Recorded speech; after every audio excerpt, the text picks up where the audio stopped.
Enrique Obito, cómo la humillación en la noche de bodas con Ana de Cleves lo convirtió en el rey más sanguinario.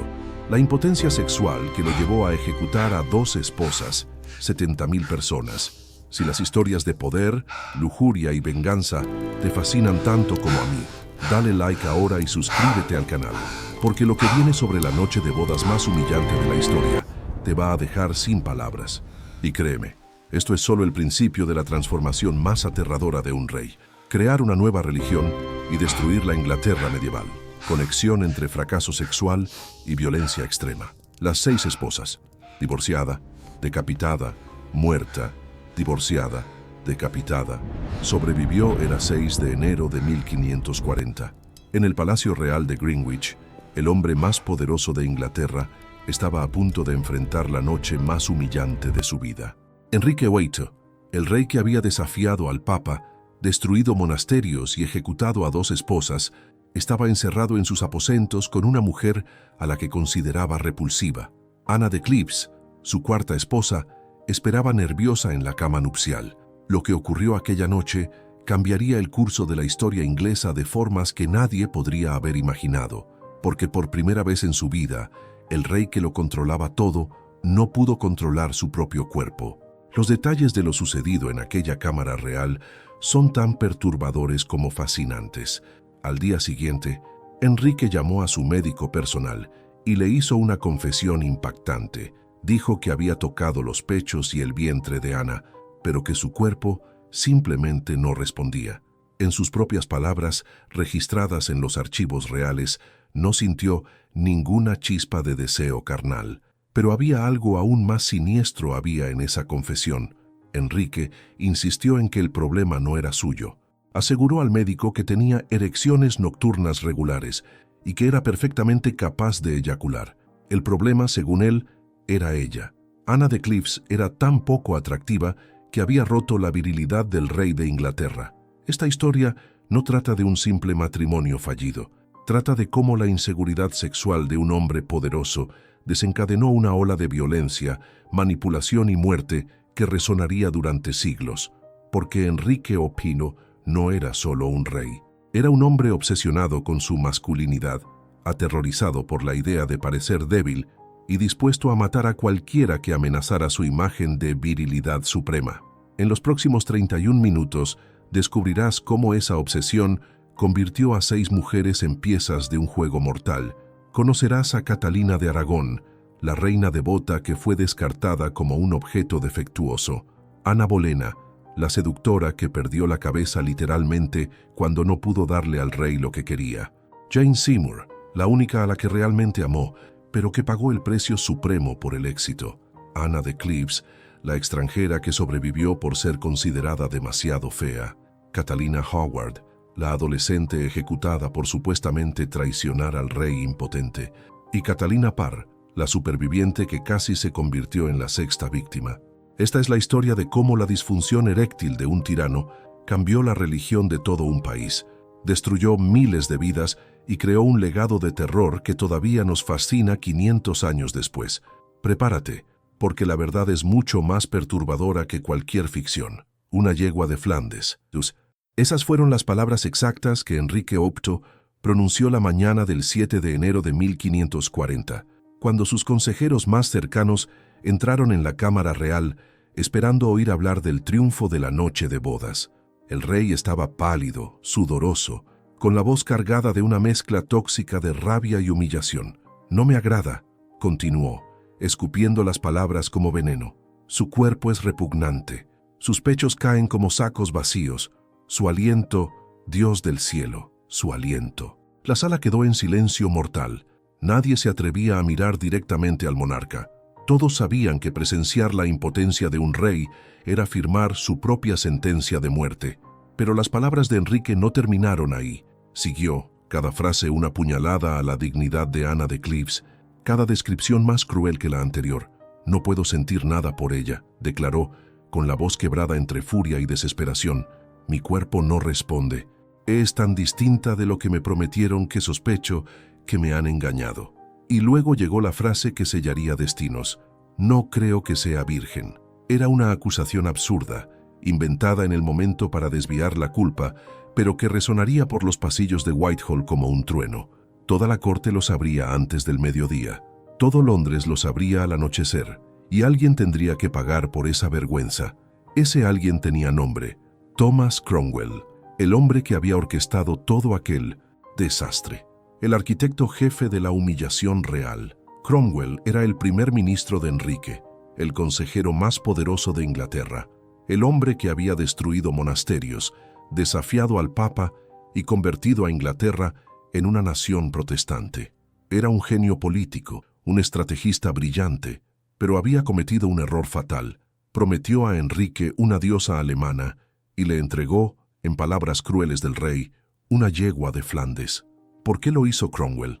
¿Por qué arriesgó todo en un matrimonio que cualquiera con ojos podía prever que sería desastroso? La respuesta está en la mortal telaraña de la política europea de 1539. Inglaterra estaba aislada, rodeada de enemigos católicos. El Papa había declarado hereje a Enrique. España y Francia, rivales eternas, habían firmado una tregua y ambas miraban a Inglaterra con hambre de conquista. Cromwell necesitaba desesperadamente un aliado protestante en el continente, y los ducados alemanes de Cleves y Güeldres eran la única opción viable. Así que Cromwell mintió, o como mínimo, embelleció grotescamente la verdad. Le mostró a Enrique un retrato pintado por Hans Holbein el joven que convertía a Ana de Cleves en una visión de belleza nórdica. Le susurró historias sobre su gracia, su inteligencia, su belleza incomparable. Y Enrique, viudo y solo tras la muerte de Jane Seymour, creyó porque quería creer. Y ahora, la mañana después de la catástrofe, Cromwell sabía que su cabeza estaba en la guillotina. Pero Enrique Wayto no siempre fue el monstruo que ejecutó a Ana Bolena sin pestañear. Hubo un tiempo, no tan lejano, en el que era considerado el príncipe más encantador de Europa. Alto, atlético, poeta, músico. Cuando subió al trono en 1509, con 18 años, se casó con Catalina de Aragón. Y aquí está el detalle que nadie te cuenta. Estaba enamorado, genuinamente enamorado. Los primeros años fueron de romance intenso, cartas de amor, torneos en su honor. Enrique no era un tirano, era un joven rey que intentaba desesperadamente ser el gobernante perfecto que su padre nunca fue. El problema empezó en la sala de partos. Catalina se quedó embarazada y volvió a quedarse y otra vez. 6 embarazos en 9 años, pero de los 6 bebés solo sobrevivió una, María, una niña. Y en la Inglaterra del siglo XVI, una hija no era solo una decepción, era una sentencia de muerte política. Enrique veía los fantasmas de la guerra de las 2 rosas en cada pasillo del palacio. Sabía que sin un heredero varón, Inglaterra volvería a sumirse en guerra civil. La obsesión no era vanidad, era supervivencia de la dinastía Tudor. Fue entonces cuando apareció Ana Bolena, joven, inteligente, seductora. Hizo algo que ninguna mujer había hecho. Le dijo que no al rey. No sería amante, sería reina o nada. Y Enrique, todavía en la cumbre de su virilidad, aceptó el desafío. Desafió al Papa, rompió con Roma, creó toda una iglesia, la iglesia anglicana, solo para divorciarse de Catalina y casarse con Ana. Piensa en ello, un hombre que literalmente reescribió la religión de un país por una mujer. Ese era el poder de su obsesión por un heredero. Pero aquí está el patrón que debes entender. Ana también dio a luz una niña, Isabel, otra decepción. Y fue en ese momento cuando algo se rompió dentro de Enrique. No fue solo frustración, fue la primera grieta en la armadura de su masculinidad. Empezó a engordar. Las heridas de los torneos que antes curaban rápidamente, ahora supuraban constantemente. La úlcera en la pierna que nunca volvería a cerrarse. Y con la transformación física, llegó la transformación psicológica. En 1536, solo 3 años después de coronar a Ana como la reina de sus sueños, Enrique la acusó de adulterio, incesto y traición. 5 hombres fueron ejecutados. Ana Bolena perdió la cabeza con una espada francesa, especialmente importada. La violencia no nació de la nada, nació del fracaso, del cuerpo que empezaba a traicionarlo, de la impotencia que aún no era física, pero ya era emocional. Enrique estaba creando un patrón. Cuando su cuerpo fallaba, alguien pagaba con sangre. ¿Te está impactando esta historia? Dale like si también crees que la masculinidad tóxica puede destruir naciones enteras. Y si aún no estás suscrito, hazlo ya, porque cada semana traigo los secretos más oscuros de la realeza que jamás te contaron. Comparte este video con ese amigo que ama el true crime histórico. Lo que viene ahora sobre las ejecuciones es brutal. La cámara nupcial se preparó con todo el esplendor que la corte Tudor podía ofrecer. Telas de seda carmesí colgaban de las paredes, velas perfumadas iluminaban cada rincón, y la cama real aguardaba el cumplimiento del deber sagrado del matrimonio. Ana de Cleves, vestida con su camisón de lino blanco bordado, esperaba nerviosa mientras las damas de compañía susurraban oraciones y bendiciones. Apenas hablaba inglés, apenas conocía a aquel hombre que ahora era su marido, pero sabía exactamente lo que se esperaba de ella aquella noche. El futuro de la alianza entre Inglaterra y los principados alemanes dependía de lo que ocurriera en las próximas horas. Enrique entró en la cámara con pasos pesados. Sus ojos evitaban los de ella. Testigos dirían después que el rey parecía un hombre que caminaba hacia el patíbulo, no hacia el lecho nupcial. Las cortinas se cerraron alrededor de la cama, como mandaba el protocolo, pero lo que ocurrió allí dentro se convertiría en el secreto más comentado de la corte inglesa. Horas después, cuando Enrique salió de la cámara, su rostro estaba rojo de rabia y humillación. No dijo una palabra, solo hizo un gesto violento para que sus criados lo siguieran. Hannah se quedó sola, confundida, sin comprender del todo qué había fallado, pero sintiendo en el aire helado de la noche que algo terrible acababa de suceder. A la mañana siguiente, las palabras de Enrique resonaron por los pasillos del palacio como veneno extendiéndose por las venas. Llamó a Thomas Cromwell, el arquitecto de aquel matrimonio desastroso, y no escatimó detalles de su humillación. La reina no le agradaba, no le excitaba, no despertaba en él ningún deseo. Pero había algo más en aquellas palabras furiosas, algo que los cortesanos más astutos percibieron inmediatamente. El rey no había conseguido consumar el matrimonio.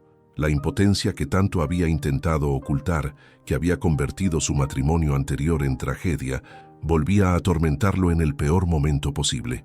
Los rumores se extendieron como fuego en paja seca. Embajadores extranjeros enviaron cartas cifradas a sus cortes informando del fracaso real. Nobles intercambiaban miradas cómplices en banquetes. Criados cuchicheaban en los oscuros pasillos. La virilidad del rey, fundamento de su poder y autoridad, estaba siendo cuestionada en cada rincón del reino. Para un hombre como Enrique, cuya identidad entera se había construido sobre fuerza, dominación y poder masculino, aquello no era solo humillación, era una sentencia de muerte para su propia imagen. Y cuando los reyes humillados buscan restaurar su poder, alguien siempre paga el precio. La cuestión no era si habría venganza, sino cuándo empezarían a rodar cabezas. Deja tu comentario. ¿Crees que Cromwell ya sabía que estaba condenado en ese momento? La humillación con Ana de Cleves fue solo la manifestación visible de algo mucho más oscuro que devoraba a Enrique por dentro. Los médicos de la corte susurraban entre sí sobre síntomas que no se atrevían a mencionar en voz alta. Las úlceras en las piernas del rey exhalaban un olor pútrido que se percibía a metros de distancia. Heridas abiertas que nunca cicatrizaban del todo, secretando un líquido amarillento y fétido. Pero el verdadero horror estaba escondido bajo las vestiduras reales. Una enfermedad venérea que corroía no solo su carne, sino su propia esencia como hombre. La sífilis era la gran epidemia silenciosa de la nobleza Tudor. Enrique probablemente la contrajo décadas antes, posiblemente de una de sus numerosas amantes en la juventud. La bacteria Treponema pallidum se extendía por el cuerpo como un invasor invisible, atacando primero la piel, luego los órganos internos y finalmente el cerebro. Los primeros síntomas eran fáciles de ignorar, pequeñas llagas que desaparecían solas.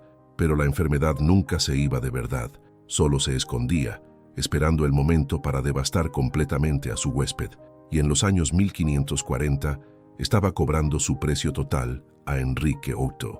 El tratamiento medieval para la sífilis era casi tan brutal como la propia enfermedad. Se aplicaba mercurio líquido directamente en las heridas abiertas, envenenando lentamente al paciente mientras supuestamente mataba la infección. Enrique era sometido a baños de vapor de mercurio que lo dejaban delirante y violento. Sus encías sangraban constantemente por el envenenamiento por metal pesado. Sus dientes cayeron uno a uno. La salivación excesiva lo obligaba a escupir constantemente en bacines de plata que los criados llevaban tras él. Imagina la humillación. El hombre más poderoso de Inglaterra, babeando como un bebé, con un aliento fétido que alejaba incluso a sus consejeros más leales. Pero el mercurio no curaba la sífilis, solo enmascaraba temporalmente los síntomas mientras causaba daños cerebrales irreversibles. La paranoia de Enrique no era solo psicológica, era neurológica. La espiroqueta de la sífilis había invadido su cerebro, carcomiendo las áreas responsables del juicio, el control de impulsos y la empatía. Cada decisión irracional, cada explosión de rabia, cada ejecución caprichosa podía rastrearse hasta esa infección devastadora. El monstruo en que se convirtió Enrique no fue solo creado por el poder y la frustración sexual, fue literalmente construido por una enfermedad que convertía su cerebro en queso suizo, y había más. La obesidad mórbida de Enrique en sus últimos años no era solo resultado del exceso de comida, era el metabolismo destruido por años de tratamientos tóxicos e infecciones crónicas. Su cuerpo hinchado, de más de 150 kilos, hacía que cualquier tipo de intimidad física fuera no solo improbable, sino anatómicamente imposible. La virilidad que tanto presaba había sido completamente aniquilada por la combinación mortal de enfermedad, veneno medicinal y decadencia física irreversible. 6 meses. Eso fue todo lo que esperó Enrique. 6 meses desde aquella noche humillante con Ana de Cleves. 6 meses rumiando su furia, su vergüenza, su odio. Y alguien tenía que pagar. No sería él, por supuesto. Nunca sería él. Sería Thomas Cromwell, el hombre que había orquestado todo aquel desastre, el consejero más poderoso de Inglaterra, el arquitecto de la Reforma, el hombre que había servido a Enrique con lealtad absoluta durante una década. Nada de eso importaba ya. Cromwell le había dado una novia repugnante, y por eso moriría. La acusación fue una farsa, como siempre. Traición, herejía, los delitos favoritos de Enrique cuando quería eliminar a alguien incómodo. En julio de 1540, Cromwell fue llevado a la Torre de Londres. No hubo juicio justo, no hubo oportunidad de defensa. Enrique ya había decidido, y cuando Enrique decidía que ibas a morir, morías. Lo que hacía todo más cruel era que Cromwell sabía exactamente cómo funcionaba ese sistema. Él mismo lo había construido. Había escrito las leyes que facilitaban ejecuciones sin proceso adecuado. Había orquestado la caída de Ana Bolena, de Thomas More, de tantos otros. Ahora le tocaba a él subir al cadalso. 28 de julio de 1540. Tower Hill. La multitud se reunió para ver el espectáculo. Cromwell pronunció su discurso final, admitiendo crímenes que no había cometido, elogiando al rey que lo traicionaba. Era el protocolo. Todos lo hacían. Negarlo era peor. La familia sufriría. Así que mentías. Elogiabas a tu asesino y esperabas que el hacha fuera rápida, pero no lo fue. El verdugo estaba borracho, completamente ebrio. El primer golpe alcanzó el hombro de Cromwell, el segundo, la base del cuello, el tercero, por fin, separó la cabeza del cuerpo. La multitud quedó horrorizada. Incluso para los estándares de la época, fue una ejecución grotesca, torpe, inhumana. Y aquí está la pregunta que deberías hacerte. ¿Cuántas personas ejecutó Enrique Offiu durante su reinado? Haz una pausa y deja tu estimación en comentarios. ¿10? ¿20? ¿50? La respuesta te va a impactar. Se calculan 72.000 ejecuciones durante los 38 años de su reinado. 72.000, una media de 5 personas al día. Claro, no todas fueron órdenes directas suyas, pero el clima de terror, las leyes draconianas, la paranoia institucionalizada, todo venía de arriba. Y Cromwell solo era un nombre más en una lista interminable. Pero la historia no termina aquí. Porque mientras la cabeza de Cromwell se exhibía en el puente de Londres, Enrique ya tenía los ojos puestos en otra víctima. Alguien mucho más joven, mucho más inocente. Y su muerte sería aún más brutal. Antes de contarte el destino brutal de sus esposas, Y mira que es fuerte. Necesito que le des like si estás tan choqueado como yo cuando investigué esto. Suscríbete porque tengo documentados los últimos momentos de cada una de sus víctimas. Ahora prepárate, porque lo que hizo con Ana Bolena marcó el inicio de un baño de sangre. Tenía 17 años cuando se convirtió en reina de Inglaterra. Catalina Howard era prima de Ana Bolena, la segunda esposa decapitada, y toda la corte lo sabía. Pero Enrique Boito, con 49 años, obeso, cubierto de heridas purulentas y clínicamente impotente, vio en ella algo que necesitaba desesperadamente, la ilusión de su juventud perdida. La llamaba su rosa sin espinas. Toda la corte sabía que aquello era una mentira patética, un hombre en descomposición intentando probar su virilidad a través de una adolescente aterrorizada. El matrimonio se celebró solo 3 semanas después de la anulación con Ana de Cleves. Enrique estaba eufórico, repartiendo regalos, organizando fiestas interminables. Quería que todos vieran. El rey todavía era un hombre. Pero en los aposentos privados, la realidad era brutalmente distinta. Las úlceras de Enrique olían tan mal que había que llamar a perfumistas antes de cada encuentro conyugal. Su cuerpo pesaba más de 150 kilos. Y lo peor, simplemente no conseguía consumar el matrimonio con regularidad. La sífilis había destruido más que su piel. Había destruido su capacidad de ser el hombre viril que imaginaba ser. Catalina cometió el error de buscar consuelo en otro lugar, o quizá no cometió ningún error y todo fue inventado. La historia oficial dice que tuvo un affair con Thomas Culpeper, un cortesano joven, que se veían en secreto, que traicionaron al rey. Pero los historiadores modernos cuestionan cada detalle de esa narrativa. Las confesiones se obtuvieron bajo tortura, las pruebas eran circunstanciales, y convenientemente, la acusación de traición resolvía un problema enorme para Enrique: cómo deshacerse de otra esposa sin admitir su propia impotencia. La paranoia sexual del rey se había vuelto patológica. Veía traición en cada mirada, en cada conversación privada, en cada momento en que Catalina no estaba bajo vigilancia directa. Sus consejeros alimentaban esa paranoia porque sabían que un rey inseguro es un rey manipulable. Y así, en febrero de 1542, Catalina Howard fue llevada a la Torre de Londres. Tenía 18 años. Dicen que pasó la noche anterior a la ejecución ensayando cómo colocar la cabeza en el tajo. Quería morir con dignidad, ya que no le habían permitido vivir con ella. La ejecución fue rápida. A diferencia de Cromwell, el verdugo era competente. Un solo golpe. La quinta esposa de Enrique Odo estaba muerta, y el patrón se hacía cada vez más claro. Cuando Enrique no podía controlar su propio cuerpo, controlaba los cuerpos de las mujeres que lo rodeaban. Cuando su masculinidad era cuestionada, respondía con violencia. La impotencia del rey se transformaba en feminicidio sancionado por la corona.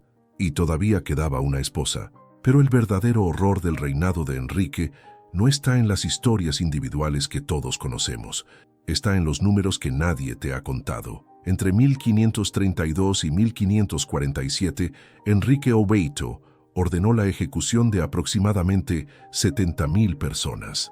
70.000. En un país con una población estimada de solo 2,5 millones de habitantes.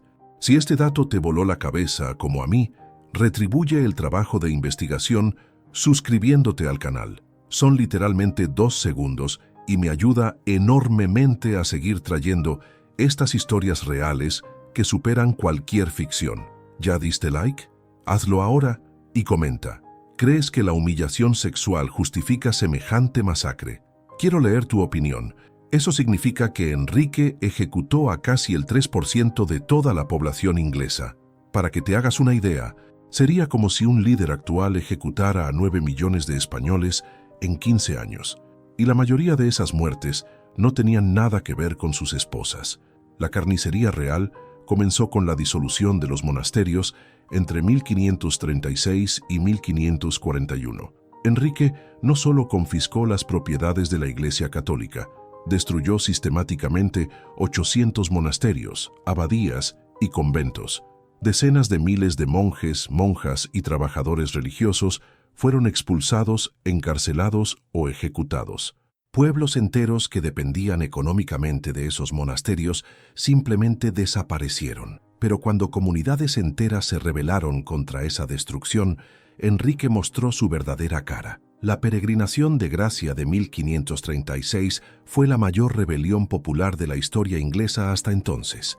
40.000 personas marcharon pacíficamente pidiendo el fin de la persecución religiosa. Enrique prometió negociar, garantizó amnistía general. Y cuando los rebeldes depusieron las armas y volvieron a casa, confiando en la palabra del rey, envió a sus ejércitos. 216 líderes fueron ejecutados públicamente. Pero no fue solo eso. Enrique ordenó que cada pueblo implicado fuera castigado de forma ejemplar. En Louth, todos los hombres mayores de 14 años fueron ahorcados. En Horncastle, las ejecuciones continuaron 3 días seguidos. El método preferido de Enrique para aplastar la disidencia era el terror calculado. No ejecutaba solo a los culpables, ejecutaba a familias enteras. En 1538, cuando el cardenal Reginald Pole lo criticó desde Roma, Enrique no pudo alcanzarlo, así que ejecutó a su madre, Margaret, condesa de Salisbury, con 67 años. El verdugo era tan inexperto que ella literalmente corrió por el cadalso, mientras él la perseguía con el hacha, golpeando su espalda y hombros 11 veces antes de matarla finalmente. Y aquí está el detalle que lo conecta todo. La humillación con Ana de Cleves no fue solo un gatillo emocional, fue el momento en que la impotencia sexual de Enrique se transformó en genocidio religioso sistematizado. En los 7 años siguientes a aquel matrimonio no consumado, las ejecuciones se triplicaron, como si cada cabeza cortada pudiera restaurar la masculinidad que perdió aquella noche de enero. 70.000 personas pagaron con sus vidas la disfunción eréctil de un rey. Catalina Parr lo observaba todo. No era una adolescente ingenua como Catalina Howard, no era una idealista romántica como Ana Bolena. Catalina tenía 31 años cuando se casó con Enrique y ya había enterrado a 2 maridos.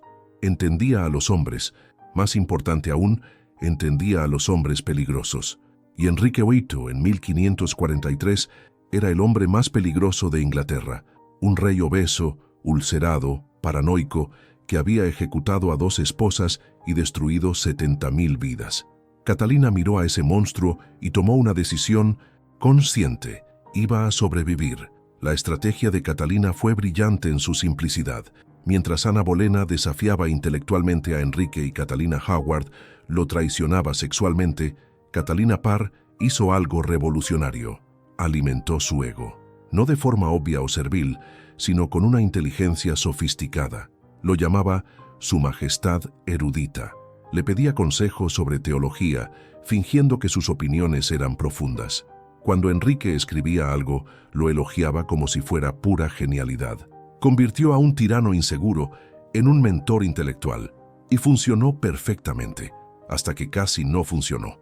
En 1546, Catalina cometió el error que había matado a Ana Bolena. Demostró ser demasiado inteligente.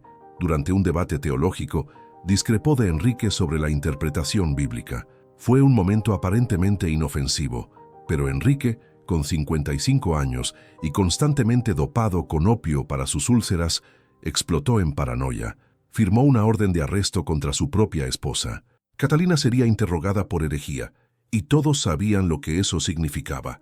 La Torre de Londres, la ejecución. El patrón se repetiría por tercera vez, pero Catalina Parr tenía algo que las demás no tenían: información. Un aliado en la corte la avisó del mandamiento antes de que se ejecutara, y Catalina, demostrando la inteligencia que casi la mata, orquestó su propia salvación. Fue a los aposentos de Enrique, fingió un colapso emocional y dijo exactamente lo que él necesitaba oír: que solo debatía teología para distraerlo del dolor, que no tenía opiniones propias, que solo quería aprender de su sabiduría superior. Transformó su inteligencia en sumisión performativa. Enrique, con el ego acariciado, rompió la orden de arresto delante de ella. Catalina Parr sobrevivió no porque fuera menos inteligente que Ana Bolena, sino porque fue más estratégica.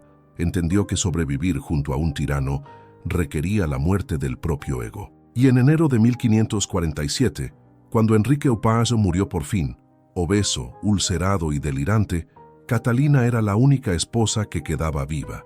Había ganado el juego más peligroso de la historia, simplemente negándose a jugarlo. Y así, el 28 de enero de 1547, el cuerpo hinchado y purulento de Enrique VIII finalmente cedió. El hombre que aterrorizó a toda una nación, que mandó decapitar a 2 esposas, que destruyó monasterios y ejecutó a decenas de miles, murió solo, apestando a carne podrida, incapaz de controlar siquiera sus propios intestinos. La ironía es brutal. El rey obsesionado con la virilidad y poder terminó completamente impotente, literal y metafóricamente, pero su muerte no puso fin al caos que había creado. Al contrario, fue solo el comienzo de un legado de sangre que moldearía siglos. Las 6 esposas se convirtieron en símbolos eternos. Catalina de Aragón, la reina legítima descartada; Ana Bolena, la seductora que perdió la cabeza; Jane Seymour, la sumisa que murió dando lo que él quería; Ana de Cleves, la inteligente que negoció su libertad; Catalina Howard, la adolescente masacrada; y Catalina Parr, la única que lo sobrevivió. 6 mujeres, 6 destinos, todos orbitando alrededor de un hombre cuya frágil masculinidad no soportaba ningún desafío. Pero lo que realmente cambió no fueron solo sus vidas, fue toda Inglaterra. La Reforma Protestante inglesa no nació de una profunda convicción religiosa o de una iluminación espiritual. Nació porque un rey no pudo mantener una erección y necesitó culpar a todo su alrededor de su propio fracaso. Y aquí está el giro que pocos conocen. Documentos descubiertos en 2019 en los archivos vaticanos revelan que el Papa Clemente VII estaba, en realidad, dispuesto a anular el matrimonio de Enrique con Catalina. Todo estaba prácticamente acordado, pero Enrique, en su paranoia e impaciencia, rompió con Roma antes de recibir la respuesta final. Toda aquella destrucción, todas aquellas muertes, la ruptura que dividió Europa, podría haberse evitado. La humillación sexual de una noche se transformó en genocidio porque un hombre no supo esperar.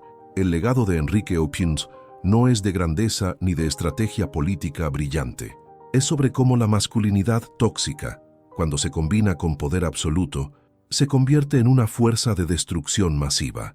Es sobre cómo la incapacidad de un hombre de aceptar su propia vulnerabilidad puede literalmente cambiar el curso de la historia y costar decenas de miles de vidas inocentes. Y Enrique no fue el único. La historia está llena de tiranos cuyas inseguridades privadas se convirtieron en políticas públicas de terror. Pero esa es una historia para el próximo video. Por ahora recuerda, el mayor peligro nunca es el poder en sí. Es el poder en manos de quien no puede admitir su propia debilidad. Si este video te impactó, necesitas ver el de Iván el Terrible.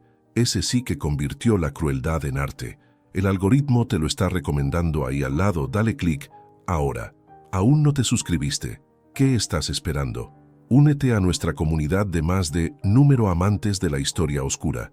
Activa todas las notificaciones, porque el próximo video es sobre Vlad el Empalador, el verdadero Drácula. Comenta aquí abajo. ¿Conocías esta versión de Enrique VIII? ¿Qué rey o reina psicópata quieres que investigue después?